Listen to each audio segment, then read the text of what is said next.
Alors, Xavier est né en 1971 dans les Cimes, à Chambéry. Il est diplômé d'une belle école qui s'appelle Lycéenne, Nancy, chère au cœur du président de Deutz et de Delas également. Et puis, est-ce que tu parles combien de langues au total là? 5. 5 langues. 4,5. Bon, mon chinois est quand même assez rouillé. Donc, et ton français est bien? Mon français est pas mal. Ouais. Bon. Je suis expatrié en France. Tu es expatrié en France, quoi. Ouais. Alors, tu as fait toute ta carrière dans l'automobile. C'est un peu le hasard. Je suis car guy, ouais. Ouais, c'est vrai. Tu as toujours été attiré par les bagnoles, ça tout ça? devient un peu dinosauresque, mais ouais. Alors, première aventure professionnelle, tu es chez Citroën. Bon. Et donc, tu as commencé par vendre des Citroën Pourquoi bon? En Italie. Pourquoi bon? Mais bon, bien. Comment ça s'est passé? Ben, écoute, oui, j'ai démarré en 94. À l'époque, on devait faire encore le service militaire. Et donc, j'ai fait mon VSNE. Tu devais être pistonné quand même à l'époque. Hein. Ah, pas du tout. Écoute, je devais partir pour l'anecdote, je devais partir pour la Sodexo. Et à l'époque, j'avais des amis à Paris et Citroën payait le train pour aller à Paris. Donc, je suis venu passer l'entretien et puis je suis jamais ressorti. Voilà. Alors après, donc Citroën toujours, mais au Danemark. Au Danemark, oui. C'était une belle aventure aussi? Belle aventure. C'était ce qui est devenu Paris. Donc, c'était une bonne vingtaine d'années. Et quand on voit la place que l'automobile a prise dans Paris, c'était Copenhague il y a 20 ans. Quoi, Copenhague il y a 20 ans. Alors donc après, vous pouvez vous projeter. Voilà. Plus compliqué, tu vas vendre des Citroën en Allemagne. Voilà. Alors, ça, c'est pas facile quand même. Hein. Ça, c'est pas facile. Ça reste un moment difficile. J'ai eu pas mal de difficultés. Puis en fait, une fois, j'ai rencontré un copain allemand qui m'a...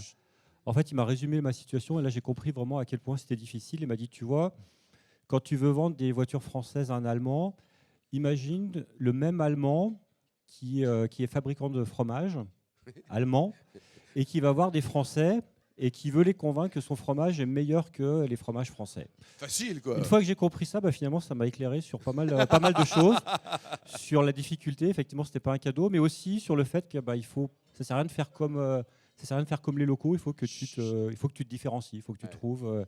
Ça sert à rien de rêver de copier Volkswagen. Il faut trouver d'autres choses. Il y a d'autres clients qui cherchent justement eux à se différencier. Et quand tu comprends ça, finalement, ça te permet de progresser, toute proportion gardée. Bien sûr. Alors, en 2012, tu changes de crèmerie, tu quittes Citroën pour Volkswagen.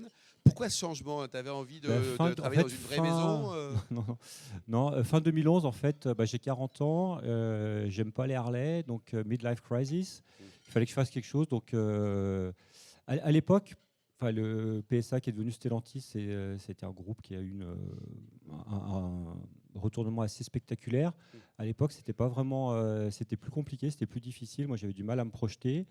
Et donc, j'ai le groupe Volkswagen qui m'a contacté à l'époque. Et à l'époque, c'est plus le cas maintenant, mais j'avais vraiment l'impression de passer de la D1 en Champions League. Et donc, j'ai fait cette aventure. Effectivement. Tu aurais pu jouer à Marseille dans ces cas-là. Alors, j'aurais pu jouer à Marseille. Tu nous rappelles peut-être les différentes marques du groupe? Parce qu'il y a Volkswagen, oui, mais pas que. Quoi. On a Volkswagen, on a Audi en premium. Si tu vas monter un peu plus haut, on a Porsche, on a Lamborghini. On a Bentley, on avait Bugatti qui a été cédé à un constructeur croate, Rimac. Pour quel prix? Pas assez cher. Pas assez cher. Pas assez combien cher. À peu près? Est-ce que c'est officiel? Quelques milliards. Quelques milliards, oui, c'est pas assez cher. Ouais. Et donc là, aujourd'hui... Après, on a des marques, on a Skoda, on a Seat, on a Cupra, notre nouvelle marque sportive. Donc, on a des camions aussi, des bus si vous voulez. Donc, voilà. Il y a tout ce qu'il faut. Quoi. Ouais, des Alors, trottinettes. le business, il est mondial pour Volkswagen, bien sûr. Ouais. Le marché chinois, que tu connais bien. Ouais. C'est quoi les enjeux pour un groupe comme Volkswagen? Écoute, les enjeux du marché chinois pour Volkswagen, c'est un marché sur lequel on est présent depuis 40 ans. Avec 3 joint ventures aujourd'hui. On a commencé avec la première, donc SAIC, pour laquelle j'ai travaillé pendant 4 ans. Donc on a eu un démarrage assez compliqué au départ. Pour ceux qui connaissaient la Chine, on vendait essentiellement à des taxis et à des officiels. Et puis le marché chinois a tout d'un coup décollé de manière exponentielle. Nous, on a vendu très très bien et énormément. Je me souviens, j'ai fait des années à plus de 2 millions de voitures rien que pour Volkswagen. 2 millions de voitures? 2 millions, ouais. Donc on faisait grosso modo ce qu'était le marché français les bonnes années en un an. Et par contre, le marché continue de progresser, mais il s'est complètement, il a pivoté sur l'électrique.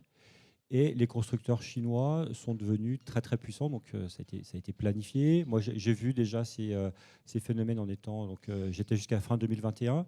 Ça s'est accéléré et le passage à l'électrification, à la digitalisation, à la conduite autonome sont des challenges hyper forts pour les marques non chinoises. Donc on reste présent, ça reste 40% de nos volumes dans le monde, donc c'est hyper important. Mais c'est vrai que c'est un marché qui est hyper compétitif, notamment sur les prix. La France, tu as à peu près 15% de part de marché en France, ce qui est quand même très important, hein, Xavier. Oui, on va battre notre record cette année, pas en volume, mais en part de marché. Donc, combien de voitures tu vends, toutes marques confondues? Cette année, on va voisiner les 290 000. 290 000. Il y a le salon de l'auto la semaine prochaine et personne n'y va, là. Il n'y a que toi, non? Il n'y a que moi. J'espère qu'il y en aura d'autres. Si vous voulez des places, pourquoi tout le monde je se vous parle invite. du salon de l'auto, là? Écoute, cette année, on a un salon de l'auto qui reprend des couleurs. On a plein de marques qui viennent, qui reviennent. Nous, on y va. On n'y était pas il y a 2 ans. Donc on y va avec ça coûte une fortune, ce truc en plus. Non, on est dans du low cost. Là, on a revu les coûts en se disant il faut qu'on pense plus à nos clients plutôt que de se comparer. Avant, on avait plutôt tendance à construire des cathédrales et à se comparer entre constructeurs. Maintenant, on se dit qu'il vaut mieux penser mettre l'argent pour les clients. Donc on a, je pense, un dispositif qui est attractif. Et on a 20 nouveautés qu'on présente. Donc on est, un petit mot peut-être sur les nouveautés, justement, toutes marques confondues. On a énormément de nouveautés sur l'électrique. C'est le sujet qui est important. Donc on a des modèles chez Skoda, un modèle à moins de 30 000 € électrique qui va être très très bien. Chez Audi, on a aussi la Citron, donc qui est un modèle qui va permettre justement de convaincre des gros rouleurs de passer à l'électrique. 750 km d'autonomie en électrique. C'est pas mal, ça. Oui, 310 km rechargés en 10 minutes. Donc tu vois, on est en train de lever les freins du passage à l'électrique. L'économie allemande qui tousse un peu, là, c'est inquiétant pour l'Europe, c'est inquiétant pour le monde entier, c'est inquiétant pour ton job. Quand on va dire le couple, on en parlait, le couple franco-allemand, on peut dire qu'il est un peu distendu en ce moment. Il faut resserrer les liens. C'est important qu'on ait ces 2 moteurs qui fonctionnent. L'économie allemande, c'est vrai qu'elle est en souffrance. Elle est en souffrance sur ses fondamentaux. Donc l'ingénierie allemande aujourd'hui, il faut qu'elle pivote aussi sur la maîtrise du software, de l'électrification. Donc c'est des choses sur lesquelles on est en train d'avancer, mais on est en train de se réinventer. Moi, tu vois, j'ai 30 ans d'automobile, mais j'ai jamais vu autant de transformations qu'au cours des 3-4 dernières années. Et c'est que le début de l'accélération qu'on connaît. Xavier, le plus beau métier du monde, c'est dirigeant d'entreprise, comme tu l'es, architecte ou chauffeur routier? Alors, architecte, chauffeur routier, c'est ce que je voulais faire quand j'étais tout petit, effectivement. J'avais la passion je sais pas qui voulait être chauffeur routier quand tu étais petit, là, M. Benamou? Moi, je disais France Routier, tu vois, c'est un truc qui ne doit pas. Je dois être le seul dans la salle, je pense. T'écoutais trop la nuit, comment elle s'appelait, la mini-grippe, comment s'appelait la petite nana, là? Ouais. La CB et autres, effectivement. Ça, ouais. Non, après, j'ai à un moment. Aujourd'hui, si j'avais pas été dans l'automobile, effectivement, architecte, ça aurait été mon autre passion. Et côté vin, tu as des centres d'intérêt? Moi, je suis plutôt Bourgogne. Plutôt Bourgogne, voilà, quoi. Donc, et quand tu bosses pas 24/24 pour faire gagner des sous à des actionnaires allemands, à part le vin, tu as d'autres centres d'intérêt, tu milites pour des causes, tu fais des choses? Je milite, oui. On est engagé sur plusieurs causes, sur France, sur du mécénat, pour offrir des cœurs. On a pas mal d'associations aussi avec les enfants de l'automobile. Qu'on va accueillir notamment donc des enfants au Mondial de l'automobile mercredi après-midi. Et sinon, moi, je suis skieur, j'adore le ski et la plongée. Ouais, voilà. C'est Chambéry qui revient et le la haut plongée, et le bas, voilà, exactement. Ouais. Voilà. Bon, il devait être super, Xavier, il a été. Bravo en tout cas pour ton joli parcours entrepreneurial et international. On l'applaudit très chaleureusement. Merci Xavier. Merci.